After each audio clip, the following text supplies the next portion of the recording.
पर्वाधिराज पर्युषण महापर। जैन संस्कृति के अंदर ऐसा कहा जाता है कि 24 तीर्थंकर इस काल चक्र में हुए हैं। ये 24 तीर्थंकर में प्रथम तीर्थंकर आदिनाथ भगवान, ऋषभदेव भगवान, एक ही नाम है, एक ही व्यक्ति के, और अंतिम तीर्थंकर वर्धमान स्वामी या भगवान महावीर स्वामी। ये उनका शासन काल चल रहा है, वर्धमान महावीर स्वामी का शासन काल चल रहा है। यानी उनके बताए सिद्धांतों के आधार पर हमारा धर्म क्षेत्र अभी जीवंत है, जीवित है। मोक्ष का द्वार अभी भी खुला है, मोक्ष का मार्ग अभी भी आंखों से ओझल नहीं हो गया।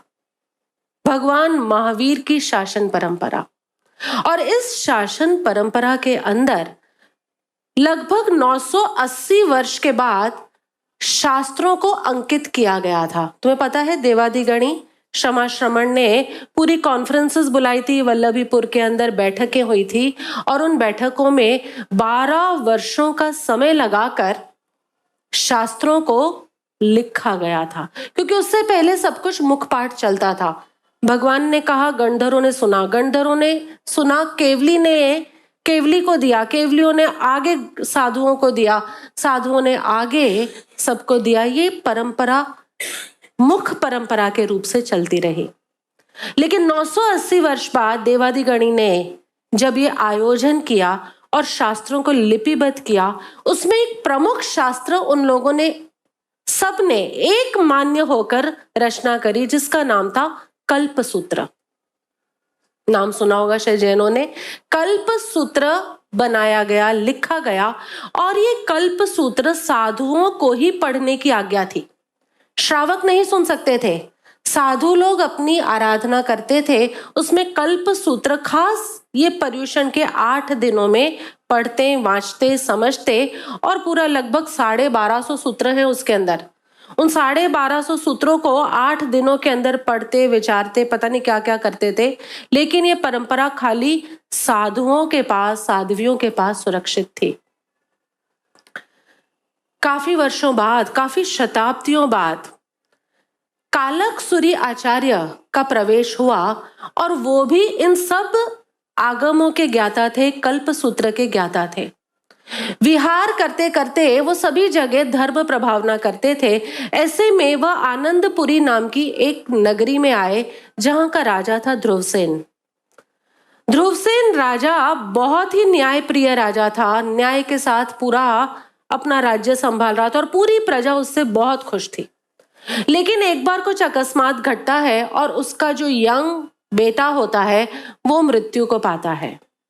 उसका बेटा मरता है, इस वजह से राजा अब शोक में है, राज कार्य के अंदर भी उन्हें कोई इंटरेस्ट नहीं है। तो हर तरफ प्रजा के अंदर अस्त व्यस्तता, डिसहार्मनी फैल जाती है। जब कालकसूरी आचार्य उधर आते हैं और वो देखते हैं कि यहाँ का सारा कुछ अस्त व्यस्त पड़ा है। क्यों? बिकॉज राजा शोक में है, राजा ऐसे दुख में है जिसमें से वो खुद निकल नहीं पा रहा, और कोई भी आकर उसको निकालने की कोशिश कर रहा है, वो व्यर्थ हो रहा है। तब आचार्य कालकसूरी जी अपने इष्ट देव को प्रणाम करके, प्रार्थना करके ये अनुमति लेते हैं उनसे कि मैं कल्पसूत्र राजा को सुनाऊं, जिससे उनका दुख, उनका शोक, उनका विषाद सब कुछ दूर हो। और वो रोज कल्पसूत्र में से कुछ कुछ पढ़कर, कुछ कुछ बातें कर कर उनको सुनाते थे। कहते हैं 8 दिन उन्होंने सुनाया, और 8वें दिन तो उनका शोक एकदम ही चला गया। किनका? राजा ध्रुवसेन का। और तब से ये परंपरा पड़ गई। उन राजा ध्रुवसेन ने ही ये परंपरा डाल दी, ये परंपरा बना दी कि 8 दिनों तक कल्पसूत्र का वांचन करना चाहिए, और वांचन करके तुम्हारे सब शोक, तुम्हारे सब दुख, तुम्हारे सब पापों से तुम्हें आजाद होना चाहिए। तो ये परंपरा समझो 12th सेंचुरी से ये परंपरा हमारे यहाँ शुरू हो गई। पर्युषण क्यों मनाना चाहिए? वैसे उस समय भारत में, 12th सेंचुरी के समय में, भारत का ज्योतिष विज्ञान भी जैनों के हाथ में था। ज्योतिष की बड़ी से बड़ी उपलब्धियां जैन आचार्यों ने अपने पाठ्य से, अपने पढ़ाई से, अपने अनुभव से, अपने निर्णय और निष्पत्तियों से उजागर करी थी। तो ज्योतिष शास्त्री जो उस समय थे, उन्होंने भी यह निर्णय किया कि पूरे 12 महीने में, यानी पूरे वर्ष में जो सबसे अशुभ महीना है ना, वो भाद्रपद का है। कोई बहुत शुभ महीने हैं और कोई बहुत अशुभ महीने हैं, उसमें जो सबसे ज्यादा अशुभ मास है वो भाद्रपद, यानी ये जो समय है ये वाला है। तो इस समय में वो अशुभ या अशुभ जो होती हैं, अशुभ वाइब्रेशंस, एनर्जीज होती हैं, उनको जीरो आउट करने के लिए, उन्हें नलीफाई करने के लिए, उन्हें हटाने के लिए हमें अधिक से अधिक शुभ कार्य करना चाहिए।